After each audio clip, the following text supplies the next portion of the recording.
Hello and welcome to the Forward Model podcast. I am delighted today to have the most glorious Charlie Guest with me. Charlie is a skier extraordinaire.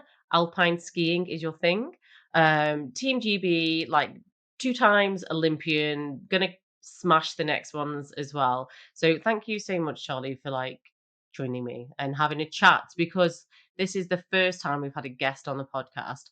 And Charlie's just so kind that she's like, "Don't worry, Lou, we can just muddle through this and we'll see what happens." So thank you for being here. Well, thanks for having me. No, anytime. So will you tell us a little bit more about like where you are in skiing, like your background, that type of a thing? Yeah, so currently, I'm a two-time Olympian, and I compete on the World Cup circuit for Great Britain. So that's like Formula One or tennis or whatever. You're going around the entire year doing races, and you accumulate points, and that sort of affects your world ranking. And I've been doing that now for a good 5 years on the World Cup tour, and before that was on a European tour, which is one step below. And I went full time with skiing when I left school, so 18. Really, like Um, straight out. Straight out of school, went full time. I'd actually applied for University of Aberdeen, which incidentally is where I am now, but to study biomedical science. Wow. Purely because I picked out the prospectus and I was like, Okay. oh, that looks fun. I was like, I That is don't know not what I want to fun. do. I Like don't know. this I was is like, I fun. like biology. This looks decent. So picked that, applied for it, and everything else, and then sort of got to the end of school and I was like, I'd always been skiing. So to go back to skiing, I started when I was about 3, won a bursary to go abroad when I was 11. Wow. And I started skiing at home in Scotland because I'm from the sort of Highlands up there, and so my grandparents lived 20 minutes away from a mountain where you could ski. So that's how that Amazing. started. Um, and yeah, so progressed through children's teams onto British teams, and then when it came to leaving school, I was like, right, I'll give this one crack. I'll give it 1 year. I'll probably go to uni. I'll defer 1 year, and then I'll just see where it goes. And I finished that 1 year, and I'd qualify for World Junior Championships. I just progressed my world ranking and everything so much during that time that I was like, let's go again. And Okay. then 2 years turned into 3 years, and then university were sort of emailing me, be like, "Are you actually coming? We've got if you've had kids and things, we've got options for you." I'm like, "No, I'm Too I'm busy doing it for crushing it. sport, so never mind. I'm not coming. Just you can cancel all that." So never went, and then And ended here up you full are. time skiing, and I'm still doing it 11 years later. Wowzers. Yeah. Well, it's not 11 years though, is it really? It's like 26 years. 29. That's correct? Yeah. Like the whole Yeah, that's passion, true. That's true. Yeah, it's been a lifelong thing, and I guess we really got into it. Well, my grandparents lived near Cairngorm Mountain, but also my dad raced a bit when he was a kid, and so did my uncle. Um, and my dad started really late, and I think it was something he was like, "Oh, this is kind of a fun sport," and yeah. so he's made a lot of his really good friends through it, and he was like, "Oh, I want my kids to have that same opportunity." So we just joined the race club up at Cairngorm Mountain, and I really don't think they expected it to snowball. Excuse Yeah. me, into what it is now, and I'd still be doing it at 29 and be Crushing it. financially irresponsible in that regard, and all those yada yada yada. But here we are, so Yeah. still there. I mean, it's incredible really, like on that path from 3. And I'm assuming, like my assumption is that it was, "Oh, this feels good. I'm just gonna do this one more time." And, "Oh, that felt good. Maybe we'll Mm. just push this next thing." And so was it always just that soft little evolution of, "Well, explore this. I'm curious about that," or was it like, "Actually, I've got this killer instinct that I really want to like crush it." Yeah. Yes. Well, so to begin with, to be perfectly honest, so when I was say, first, we first started by going skiing. My dad would push us down a hill on an Ethibridge golf course. That's where the village my grandparents lived in. We'd literally just get to the top, he'd push us down, stay standing up, and then it'd be like, oh, like go around these poles and all that kind of thing. But once I could carry my skis like across the car park, I was allowed to go up to the actual Cairngorm Mountain with my parents on the weekend. And as soon as I started doing that, I was like, actually, do you know what? I'm up here spending time with Granny. She's got like biscuits and TV at home. Like, kind of want to spend time with Granny and chill out. So I would almost do anything I could to get out of having to go skiing with my parents on the Was you weekends. really? Yeah. And then I joined the race training group, Scottish Ski Club up there. And I was just with my mates, like skiing Ah, around. so that's And super that was cool. brilliant. That was so much fun. And so that was like what kind of got me into the racing. And then there was like I'm the oldest of four as well, by the way. So I think that's quite important. There was the I want to win Yeah. bit that kind of just stuck in there for me. And yeah, I was never actually the best at that point. I was never ever the best. And in fact, like I felt quite threatened by all of my younger siblings as well, if I'm being Okay. honest with you. Like I'm the oldest. Like I'm the tallest, I'm the biggest, I'm the oldest. Like I've got to do I've got to this. beat them. Yeah. And so that was something that quite often spurred me on a lot. And then yeah, I was very, very average as a kid at it. But I just had this thing and I was like, I'm gonna win. I need to win. I've got to keep winning. And that's the thing that kind of kept me going. And then when I left school, I was probably ranked around 1,000, 1,200 in the world, and I could see people who were ranked 500, 200, Yeah. 100, and I'm like, wouldn't it be cool if you could do that? Like that would be nice. But it was a year on year thing. I'd set a goal, and honestly, like just go for it. And that's something that I do look back on and quite proud of myself for. And it was just in my last year of school. And I remember it was a British team coach actually came up to my school and was like, I've seen your fitness scores from Scottish team fitness testing. This is not good enough. If you want to train with the Wow. British team, like you're gonna have to work on this. That was a time in my life as well when you're just like first understanding partying and first Yes. understanding drinking and like your friends, your social life. That was the switch for me. It was just him saying, if you want something, you're gonna have to do it now. Like you Okay. don't have time. You like it's now or it's never. And I was like, all right, and that was it. Well, And then I got the opportunity to go to British team, and then yeah, it was just bam, bam, bam, then you're bam. in that cycle, I was keep in going, it keep and chipping. obsessive about it, to be Okay. honest. Probably too much at times, but I feel like I found balance now. Well, can you ever get anywhere in like can you ever achieve real greatness without an obsessive behavior at some point? And I don't mean like obsessive like it consumes us, but we find joy in the consumption. Mm, Like there's some kind of feedback, some kind of validation, some kind of mm. achievement that is just like hitting that dopamine continuously. Yeah, and to me, I honestly think that was like I was winning, or I Okay. wasn't, but I wasn't actually winning. In my head, I was winning, but I was consistently getting better. So we have these like ranking point systems, and the lower you get, the better. And I was honestly like sort of every month dropping my points by. You start at 999. The goal is to get to if you win a World Cup, you have zero. So that's the goal. And at that point in time, they've changed the system a little bit now, but sort of under 20 points seemed very good to me. And I was on about 60. And Okay. I'd be going 50, 45, 40, Slowly. 38, 35. And it was just like that. Every list that came out, and it was just like dropping. And then you can get yourself into European Cup Tour. And it was just like these little things along the way. And I'm like, I'm getting there. I'm Yeah. doing it. You That know what I feels mean? great. And that was what felt amazing. And then you would be at these races, and you're with the same girls all the time. And you'd be like, well, beating her now, Yes. beating her now, beating her now. And that's probably like that's that yeah, I do have a little bit of that killer instinct. I don't outside of the sport. I've worked really hard to separate my sporting or my racing personality and my outside Disagree with you personality. slightly there, Charlie.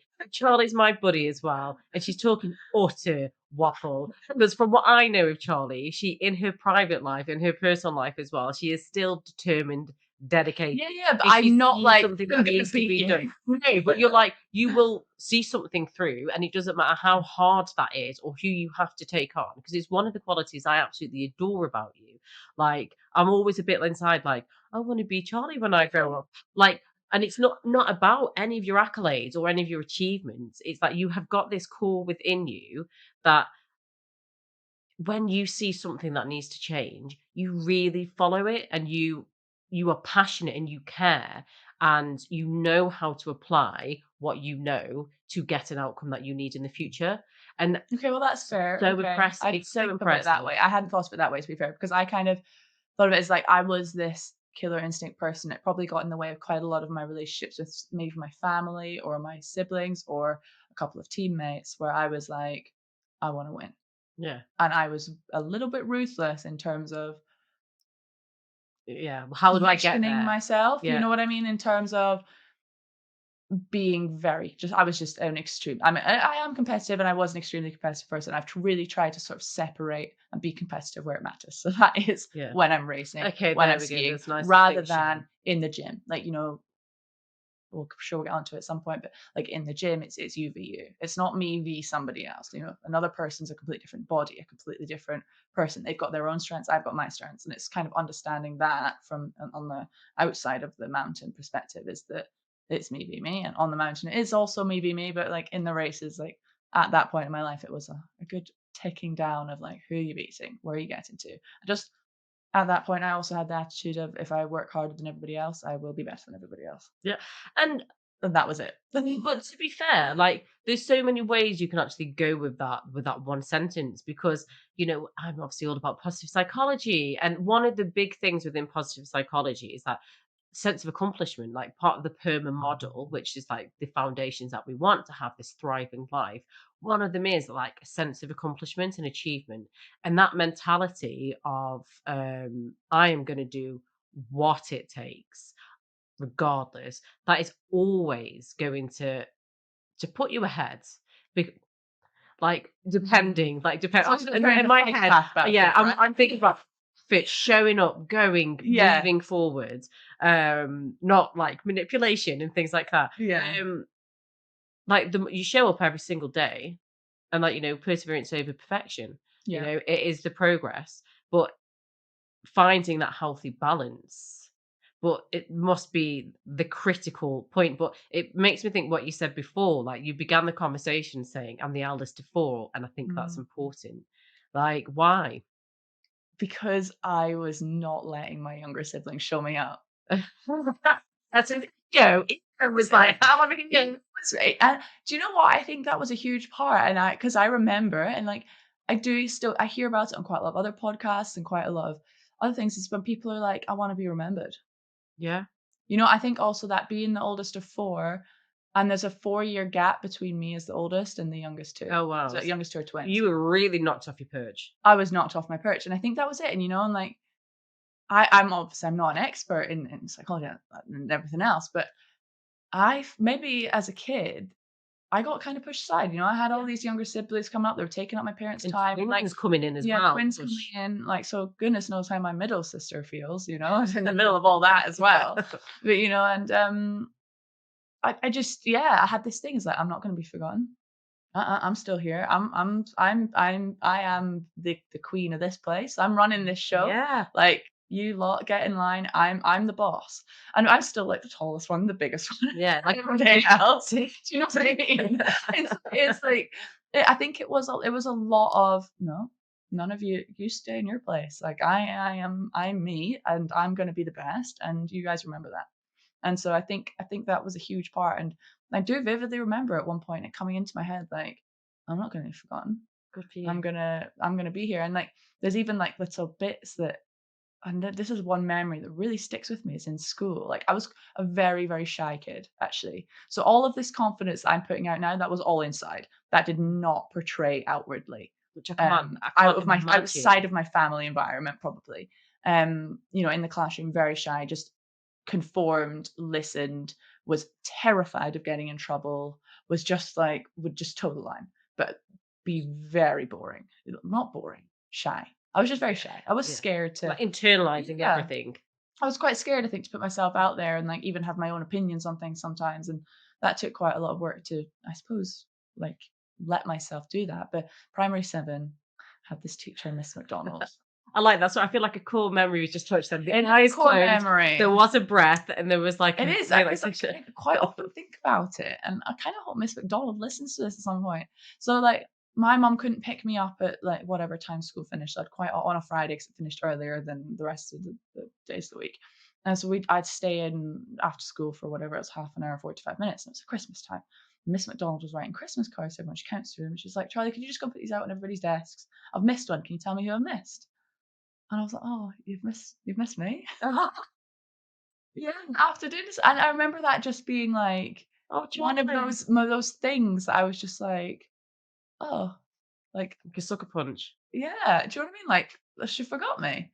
Like, how and I think combined with what I said about being the oldest of four and always wanting to like, "No, I'm here." You can't forget me. But then Yeah. also being this shy person who was too scared to put myself out there, but also didn't want to be forgotten. I just made me like probably a little bit angry and a little bit emotional and everything. And I think that's probably where this inside drive has come from, because it's like, no, like This is not gonna I'm happen. here. Like no one could, and I'm so stubborn in that. It's like nobody's couldn't put me down, and I've been always very good at using other people's criticisms, and Very good. people who don't believe in you, Push using you. that as fuel, and that has always fueled me. And so there's definitely a few characters out there that I'm not going to name them because I don't like them, but like I could probably thank for spurring me on even further because of the way that they've acted towards me and stuff like that. So Oh, Charlie, I love that. I love how candid you are. You're such a good egg. that's so fun. Um, that makes me think of two things. One, as the mother of four, like Mm. I'm thinking of my boys. Like Charlie is like so gorgeous to all of my kids, but she's just gorgeous with my eldest son. And I'm like, is there an affinity there? You're An both oldest Catholic. child, it's the understanding of what the oldest Like child takes. you've got so much, she's got so much time for him, so much effort for him. And I'm just thinking, right, I need to make sure we're like not making him feel left out whatsoever.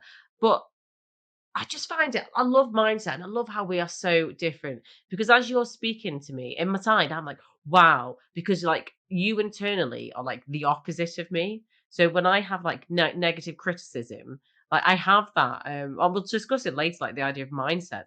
Um, I very much wants to prove myself, but I definitely, if I have like too much negative criticism, like, oh dear God, like, and I'll go into myself and I have to work exceptionally hard to be like, okay, how can we take this constructively? How can we break this down? Like, it's as if it's that fire that comes up for you, Mm. like, that might begin to have its little rear its head and then be like, oh, no, no, no, no, quickly, go Yeah. back down. No, see, but I think a lot too much negative criticism on anybody is gonna have that effect of just bashing you into the ground, Yeah. in terms of, like, putting you down, putting you down, putting you down. I mean, everybody's gotta take a bit of negative criticism here and there, Yeah, don't you, it's to grow, like, you vital. absolutely need that. But if I think back to key points in my career, the best times have always come after the most extreme lows.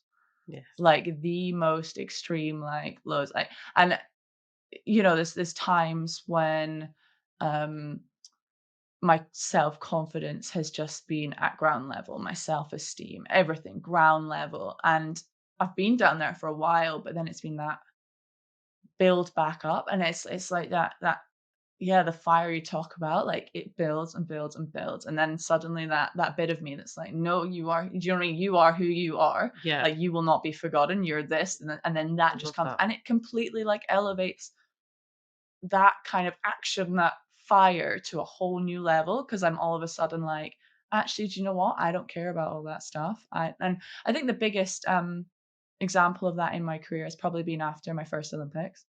And people could talk about having the post-Olympic blues quite a lot. And I was like, oh, it's basically like athletes finish the Olympic Games and all of a sudden their sort of self-esteem, mental health markers and stuff hit the floor. Because all of a sudden you've been working for something for 4 years, it's over. You either achieved Yeah. your goals or you What you didn't do? achieve your Yeah, goals. yeah. Sometimes people who win all these gold medals and then are actually the most depressed they've ever been because for the first time in their life they don't have anything left to work towards because they've achieved. And it's enough consuming to be at that level. Yeah, and then what? Now what do Yeah. I do with myself? I've been training 7 days a week for 8 years, and now I have everything I want. Now what? Or there's on the other side, and this is the category I fell into. I went to my first Olympic Games. I'd been incredibly injured in the run up to it. It was literally I'd get to the games, get to the games, get to the games. I made it to the games, arrived there, and I was like, oh shit. Like, I'm not ready. I'm not Wow. prepared. So And you knew I'm that, at an you had Olympic that. Games. I'm at an Olympic Games, which is supposed to be the pinnacle of my career. I am not in any place ready to perform right now. And I was standing in the start gate of the slalom, like fighting back tears because you get two runs in skiing. The first run I had not done well. The second run I was just stood up there like in the start, and it was actually really steep. Like just get me off this mountain. Like I cannot stand this. And it took me a long time to actually admit that. Like I still had a great Olympics in terms of like we had a team event and as Great Britain we finished fifth, which was amazing for us. And so to be part of that was great. But individually, like I just felt like I'd failed myself so badly. Anyway, so we move on into the summer after that. I'd still been dealing with a bit of injuries, but I was like, right, I'm going to fix everything again. I'm giving this one last shot. Yeah. I'm giving it That's another good. shot. Fix myself, sort of move myself out of my parents' house into my grandma had recently passed away. So moved myself into her house as my dad was renovating it. And just trained.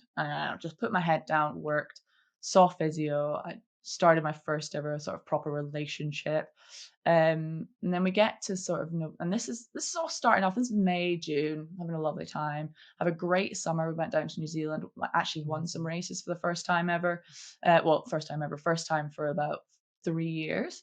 Um, then my back injury came back into play, and then throughout November, my relationship ended very badly. Oh. The coach sort of dynamic and team environment we had was terrible.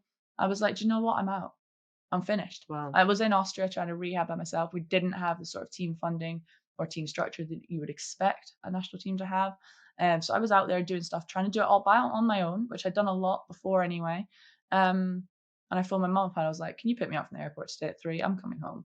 I drove the team car that I had. I left it in Munich airport, paid for it for a month, left the keys in a locker, phoned my coach up who I was not getting on with well, and said, "The car's in Munich. The keys are here. I've paid for it for a month. I'll Wow. see you. I'm out." Anyway, GB Snow Sports, it turns out, needed a second girl on their books so that we could still do team events. So they were like, "Right, we'll sort out your rehab for your back down in London." But I was in my mind retired, totally retired. Went to rehab. Well, rehab. It was like we had a physio there. I had a massage therapist, and I had an S&C coach, strength conditioning coach. So I had everybody around me, a proper support structure, and that carried me. I was only there for 2 weeks in person, and went back into racing in the February. Still with the thing of I'm done. I'm just finishing the season Yeah. because I'm here. I'm Just just ticking gonna the finish boxes it. because I've got I'm to. having fun. I don't care about this stuff anymore. Fun. Okay. I don't care about this stuff anymore. I was partying. I was seeing my friends at home. I've met my current partner during that time as well. I was just like, these people who I'm skiing with, they don't matter. This doesn't matter. It's just ski racing. It's not real. It's just a thing. It's just a sport. And just won a European Cup out of the Wow. blue. And I hadn't done anything like that before. But like I had to hit the point where I was like, I don't care. Yeah. This is rubbish. I hate this. I'm going home. I literally went home after I dropped the car in the airport and I went home. I stayed in bed for about a week. Yeah. My sister was like, "You coming outside Are today? you gonna be Like, are alright? you fine? Like, maybe you should come to work with me. Why don't you just come to work with me this evening?" She's like, "I don't want to leave you by yourself. Like, just come to work with me." And I was like, "Oh, whatever." She Fine. got me so low, Yeah. like the lowest I've ever been. And then, This brings me back. There's about 50,000 things you said, Charles, and I'm like, "Oh, I'm gonna pull her on that in a minute. I wanna know more, and I wanna know more." Like, we could do so many podcasts just off this topic. But if we, like, stick with what you've just said, because 'cause I've literally written this down. It's been in my head, and I was like, "Okay, so she loves something, it's joyful, she's doing it, she's chasing it." Now we know you've got this kind of determined mindset. You don't wanna be forgotten. You're gonna go. You navigate your team, you've got hormones, you've got mm, relationships, you've got everything, and that's where you have to figure, like, how to be balanced Charlie, not mm, ruthless Charlie. Like, that's a learning curve, and mm, that again is a whole episode because so many of us are too afraid to go through that mm, for fear of, all of those being nice by society standards, and mm, like to actually develop their character through the other side, which sounds like what you did. And then we have like injuries, we have like devastation, we have excellence. And I was like, at what point? And this again it's just coming from like, at what point did it stop being fun for Charlie and did it become work? What did that mm, passion be like performance? mm, And then you've just said, and then it went wrong, it went bad, and then you suddenly did things for joy. mm. And all of a Yeah. sudden, when joy happens, so if we were to, and again, this is, I don't know if this is true. So if we're looking at negative emotions, when we're stuck in stress and when we're stuck in a negative emotion, the brain can only focus on one thing at a time. So if it is being like pummeled by negative stimuli, negative situations, stress, it is finding more of that. It is like creating more stress within the brain as well, within the body. And then when we are in a very negative and stressed state, we lose the capacity to actually think clearly because of how it turns off parts of the brain. But when we are sat in positive emotion, in joy, doing things because it feels excellent and we are following our bliss, like it undoes the stress. It has an undo, Mm, they call it the undoing effect. So it turns off the stress taps. We can think clearly, and our brain like goes into some hyper communication um like process where it's just like it's buzzing, and so it's creating new neural pathways, it's learning new things, it's fun, like we can even see more when we're in positive states, like our vision widens, we are more creative, we have greater lateral thinking, our immune system improves, like our mm, strength improves, our like general fitness, resilience, all of that we can live on average 10 years longer if we can live a life that gives us not easy joys, it could be hard like that, yeah. very hard, but that mindset shift is like, "That was fun." Like, Mm. it really does improve our body and our brain. And then when you said that, and I was like, "She's gonna tell me she's gonna win something here." Yeah. And then you did. Like, and did it feel just good or not? Yeah. Yeah, no, it was epic. And that's actually people ask me what's the best moment of my career, and it's still that. It's not like, yeah, my first World Cup points, they were great. My PB of 13th in the World Cup, fantastic. But still like the most standout day, 2 days, because they both happened quite quickly, was my first podium came first. I got second, just out of the blue. Amazing. I started ranked 35th in the competition and ended up second. Whoop, Like, whoop. didn't expect that at all, like, wasn't on the cards. And then the next one was the next race pretty much I did, like, I won it. And that was the Amazing. first year, and I was the first British girl ever to do that. Well done, And Charlie. I was just like, "What?" All right. And I think it was unexpected. I didn't really have any pressure on myself. I could kind of stand outside of the scenario I was in. I vividly do remember being in the start, I really was working a team where I hated all the people there. And I had this you have a ski technician and they're the ones that are with you in the start of your race. And I was second after first run. Again, came in ranked 19th into the competition, was second after the first run. And he was like, "Oh, you're really gonna have to do something. There's a girl who's leading at the moment. Everybody's going down slower than her. She's done something special. I don't know how you're gonna pull this out of the Oh, bag. Blah nice. blah blah Super blah supportive. blah." Like really negative, like a really horribly negative person. Like we did not say eye to eye. He really didn't like me. I didn't like him. It just wasn't working. Um, and I remember just standing there like, it's just skiing, dude. Like, we're just trying to get down a mountain fast.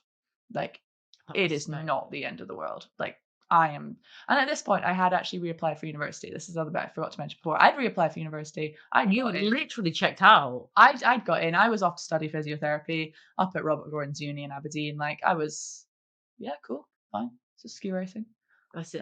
And like, I think it just gave me the freedom just to be like, I'm doing this because I want to be here right now. Following your You don't bliss. matter. I don't care about anybody else around me. Well, I care about the people I care about, but you guys, I The don't need to weight care has about you. gone. Exactly. And it was just like I could do what I wanted to do. Yeah. And it Wow. was really it's like the most pivotal moment of my life. And Like so to this day. do you ever like, and I hope that you do, like, do you like embed it? Do you ever sit and think about that moment and be like, I'm gonna literally feel that and I'm gonna like I wedge can that back still into my feel it. nervous system so I've got that So when I I was succeed. actually like pretty nervous as well at the time. Like I remember it and I was like, oh God, I'd never been in that position before. And I was like, I'm about to if I could podium. In fact, I don't know if I even thought about I could podium. Like I knew I was good in that moment. I think that was a cool thing as well. I knew I was good and I knew that I was more powerful than these people Mm. surrounding me. And I was like, yeah, how small minded have you got to be to like this guy?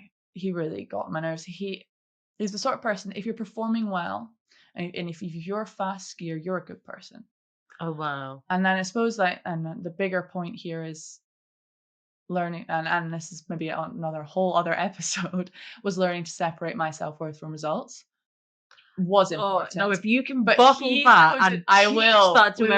everybody. Okay, well, I'll make this the last anecdote for now. Uh, He couldn't do that. If you had good results, you were a good person. If you had bad results, you're a bad person. And up until this point, I'd had fairly ropey results for quite a while. I'd been to the Olympics, hadn't done very well. He was there as well for all that. He couldn't do that. And I was there like, how small minded have you got to be like that? I could like put myself above what was this actual storm of quite horrendous mindsets around me.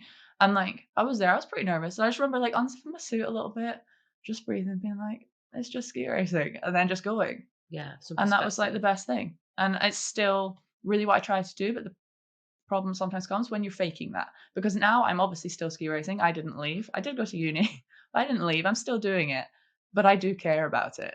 And now at that moment, I really didn't care. But now I do care. And so it's kind of find a mindset where I care, but I also don't care, Yeah.